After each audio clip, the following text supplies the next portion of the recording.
আমার চিকন গুনিয়া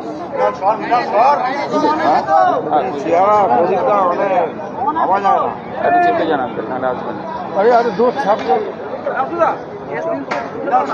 কি বলছিস তুই পাচ্ছ সবাই পাচ্ছ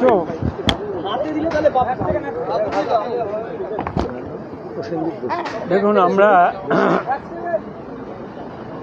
প্রসেনজিৎ বাসু আর আশুতোষ চ্যাটার্জি কে সঙ্গে নিয়ে আমরা দেখা করেছি মিনিট 15 চিফ ইলেকশন কমিশন এবং অন্যান্য সদস্য যারা ছিলেন তাদের সঙ্গে আমাদের কথা হয়েছে। আপনারা সবাই জানেন যে পশ্চিমবাংলার মানুষের আজকে সবথেকে বড় প্রশ্ন কোথায়? সবথেকে বড় প্রশ্ন হচ্ছে 7 লক্ষ অ্যাডজুডিকেশন, তাদের ভবিষ্যৎটা কী? নির্বাচনের দিন ঘোষণা আগে কি তাদের নাম ভোটার লিস্টে উঠবে? উঠলে কত পার্সেন্ট উঠবে? না উঠলে কত পার্সেন্টের উঠবে? যদি না উঠে থাকে তার কারণটা কি?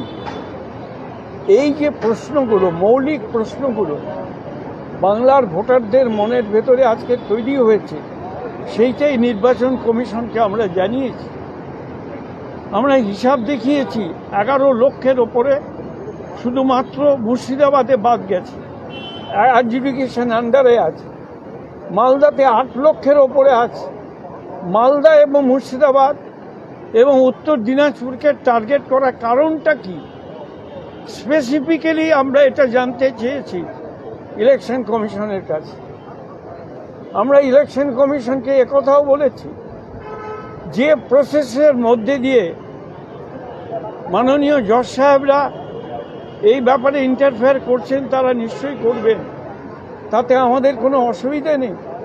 কিন্তু আমি তো বুঝতে পারছি না, দীর্ঘকাল নির্বাচনে প্রতিদ্বন্দ্বিতা করার পর এবং নির্বাচন পরিচালনা করার পর প্রায় অর্ধশত বছর ধরে নির্বাচন করা এবং নির্বাচনে অংশগ্রহণ করার পর 50 বছর ধরে করার পর আমি আজও বুঝতে পারছি না যে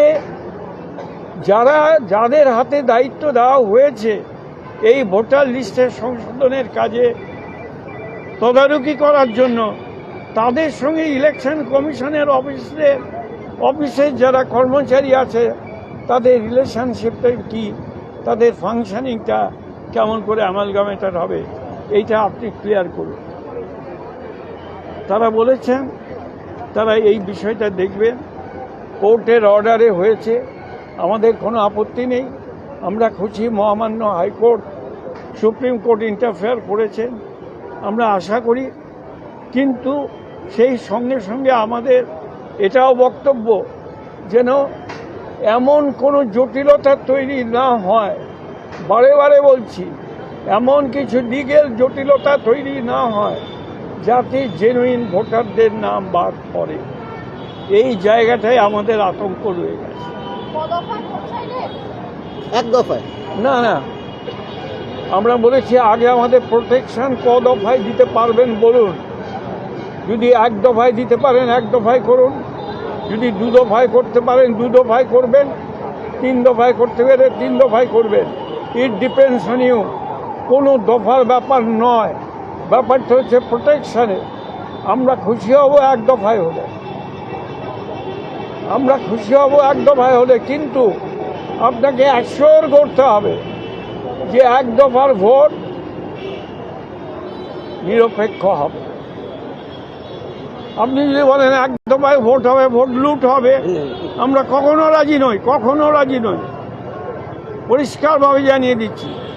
এবং নির্বাচন কমিশনকে পরিষ্কার বলেছি, depends on you, you tell us যে কোনটা করলে পরে করতে পারে। একটা প্রশ্ন ছিল, যারা এখন বিচারাধীন অবস্থায় রয়েছে তাদের নামটা যুক্ত হওয়ার পর কি ভোট চাইলেন? নিশ্চয়ই নিশ্চয়ই। অ্যাডজুডিকেশন যদি কমপ্লিট না হয়, 7 লক্ষ ভোটারকে বাদ রেখে ভোটার তালিকা আপনি কি করে ঘোষণা করবেন? আর ভোটার তালিকা যদি ফুল ঘোষণা না হয় তাহলে ইলেকশনে যাবেনই বা কী করে, ডেটেই বা অ্যানাউন্স হবে? এটা তো আমরা বলেছি। আমরা এটাও বলেছি যে ভোটের দিন যেন নিরপেক্ষ শান্তিপূর্ণ ভোট হয়। ইলেকশন কমিশনকে আমি বলেছি, আমি ব্যক্তিগতভাবে টিএন সেশনের সময় থেকে ইলেকশন কমিশনের সঙ্গে কাজ করছি। প্রতিবারই কমিশন বলে, গতবারও লোকসভার আগে বলে গিয়েছিল ভালো ভোট হবে, ভোট লুট হয়েছে। এবারও কি ভোট লুট হবে? ইলেকশনের দিন কি ভোট লুট হবে? We want to know from the election commission how much vote will be looted in the day of election. 60 লক্ষ নিয়ে কোনো আশ্বস্ত বা কিছু বললেন? 60 লক্ষের ব্যাপার নিয়ে তারা এখনো পর্যন্ত কোন প্রসেসে কিভাবে কমপ্লিট করবেন সেই চিন্তা আমাদের কাছে এখনো পৌঁছয়নি, আমরা জানি না। চলো, হয়ে গেছে। আমরা ডেইলি স্ট্যাটাস চেয়েছি যে প্রত্যেক দিন কত কত অ্যাডজুডিকেশন কেস সলভ করা হচ্ছে, এটা গুরুত্বপূর্ণ বিষয়, এটা দেখা হোক। Sir, could you just tell this in English as well? We have asked for a daily adjudication case solved